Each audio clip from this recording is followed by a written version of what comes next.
The prairie stretched endlessly, painted gold beneath the morning sun. A lone rider moved across the horizon, his shadow long and still. His name was Elijah Crane, a quiet man with eyes that had seen too much of war and loss. His only true companion was a black stallion named Shadow, a creature as loyal as the man who rode him. Together, they had wandered through towns and empty plains, searching not for glory, not for gold, but for peace, a peace Elijah never truly found. But peace has a way of running from men who carry the past in their hearts. One cold evening, when the sky bled red and the wind carried the smell of rain, Elijah rode into the small town of Dunwell.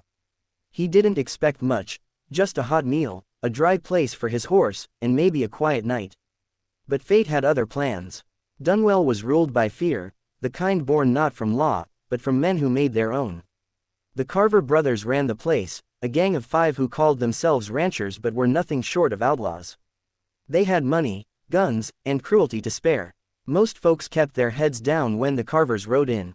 Everyone except Elijah Crane. When Elijah led Shadow to the stable that night, one of the Carvers, a sneering man named Bert Carver, shoved the stable boy aside and laughed. "Fine horse you got there, stranger," he said, circling Shadow like a vulture. "Might fetch a good price." Elijah's voice was calm, almost too calm. "He's not for sale." Bert smirked, spitting tobacco on the dirt. "Everything's for sale in Dunwell, friend. You just ain't met the right buyer." The man's laughter echoed in Elijah's ears as he walked away, but something in him stirred, a feeling he hadn't felt since the war. He had no wish for trouble, yet trouble had a way of finding men like him.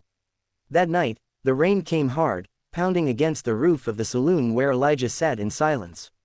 He barely touched his drink. When the storm eased, he heard a gunshot. Then another. By the time he reached the stable, it was too late. Shadow lay on the ground, motionless. His black coat was streaked with blood. The Carvers were gone, their laughter carried away by the wind. Elijah fell to his knees beside the body of the horse. For a long time, he didn't move. He just stared at the life that had been stolen not by necessity, not by hunger, but by arrogance and cruelty. He buried Shadow at dawn, beneath a lone oak tree outside town. He said nothing, but the silence around him grew heavier. Something inside Elijah broke that morning. The man who rode into Dunwell looking for peace didn't exist anymore. What remained was the shadow of that man, quiet, relentless, and cold. By sundown, the killing had begun. Elijah's first visit was to the saloon. Bert Carver sat at a poker table, his boots propped up, bragging about how some drifter's horse made fine target practice. The laughter stopped when the doors creaked open. Elijah walked in slow, his coat dripping rain, his eyes unreadable. "Bert Carver," he said. Bert smirked, half drunk. "Well, if it ain't the horse lover. You lookin' to join him in the dirt?" The saloon went silent. Elijah didn't speak again. His revolver did. The single shot echoed like thunder. Bert didn't even have time to draw. He fell backward, eyes wide in disbelief. The room froze, every man suddenly remembering how to stay very still when death walks in. Elijah holstered his gun and turned to the bartender. "Bury him," he said, voice like gravel. "Deep." Then he walked out. Word spread fast. By morning, the Carver brothers knew one of their own was dead. But they weren't afraid, not yet. They thought Elijah Crane was just another man with a grudge. They didn't understand what they'd awakened. Elijah had been a soldier once, a scout, a sharpshooter, and a man trained to move unseen. The army had taught him how to survive, but life after war had taught him something worse: how to live with ghosts. Now he had a reason to become one. The next night, Jeb Carver and his men were riding back from their ranch when the wind carried a strange whistle. Jeb turned his head, confused. Then the first bullet struck his lantern, plunging them into darkness. Horses screamed, men cursed, and gunfire exploded across the field. But Elijah was already gone. When the smoke cleared, 2 men were down. Jeb was hit in the shoulder, bleeding into the dirt. He screamed Elijah's name into the night. There was no answer, only the sound of boots fading away into the rain. The townsfolk whispered in fear. Some said they saw him moving through the hills, like a ghost with a rifle. Others swore they saw him at dawn, standing by the oak where his horse lay buried. No one dared speak to him. The sheriff tried to step in once, a decent man caught in a bad place. He rode out to Elijah's camp, where the fire burned low. "Crane," he said softly, "I know what they did was wrong. But this won't bring your horse back. It won't bring peace." Elijah looked up, eyes hollow. Peace died with him. The sheriff left without another word. By the third night, Caleb Carver was drunk enough to think himself brave. He gathered a dozen men and swore he'd bring Elijah's head to town. They found his camp empty, only ashes and a single horseshoe lying in the dirt. When Caleb bent to pick it up, he heard the click of a rifle behind him.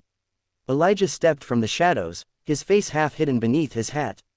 "You shouldn't have touched him." Caleb spun, but too slow.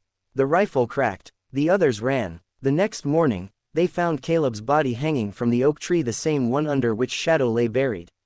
A wooden sign dangled from his neck. For Shadow. The message was clear. By now, the remaining Carvers were losing their nerve. The youngest, Tommy, packed up to leave town, but Elijah was waiting at the station. He didn't kill him, he just watched, silent, as Tommy boarded the train with shaking hands. When the whistle blew, Elijah said quietly, "Run far." Tommy nodded, eyes wet, and didn't look back. That left Samuel Carver, the oldest and meanest of them all. He wasn't afraid of much, but now he was sleeping with his gun by his side, every creak in the floor making him flinch.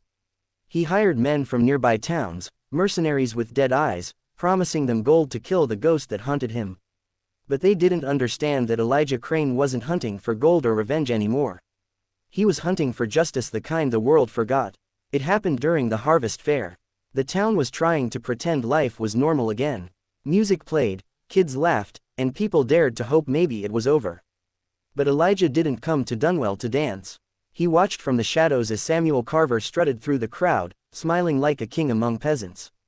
The sheriff saw Elijah before anyone else and stepped forward. "Crane," he pleaded, "don't do this. Not here, not in front of everyone." Elijah's gaze didn't move. "You can't hide him behind music." Samuel spotted him then and froze. For the first time in his life, he looked afraid. He reached for his gun, but Elijah was faster. 2 shots rang out. The music stopped. Samuel stumbled backward, clutching his chest, falling into the dust. The silence that followed was deafening.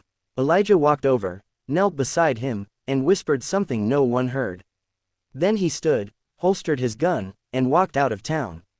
No one followed. No one spoke. Weeks passed. The wind shifted. Life in Dunwell slowly returned to something like normal. But now, when people passed that oak tree on the hill, they tipped their hats. Beneath it lay a horse, and beside it, 5 small crosses. Some said Elijah left the territory, heading north into the mountains. Others said he joined a band of ranchers protecting small towns from raiders. And some, mostly children, whispered that he still rode at night, a ghost with a rifle, searching for peace that never came. But those who had known him, the ones who'd seen his eyes that day, knew the truth. Elijah Crane hadn't disappeared. He had simply become something else. A man shaped by loss. A shadow forged by justice. They killed his horse, and in doing so, they created what they feared most. Years later, a traveler passing through Dunwell stopped by the old oak. The wind whistled through the branches, and the man swore he could hear the faint echo of hooves, steady, rhythmic, proud. He looked down and noticed something carved into the bark, worn by time and rain. "Ride on, Shadow. We'll meet again." The traveler tipped his hat and whispered a prayer before leaving. Behind him, the plains stretched wide and endless, a reminder that some stories never truly end. Because sometimes, vengeance doesn't die. It just rides quietly through the dust, waiting for the next cruel man who thinks the world belongs to him. And when that day comes, the wind will carry a whisper, the sound of hooves returning. They killed his horse, but they could never kill the spirit that rode beside him.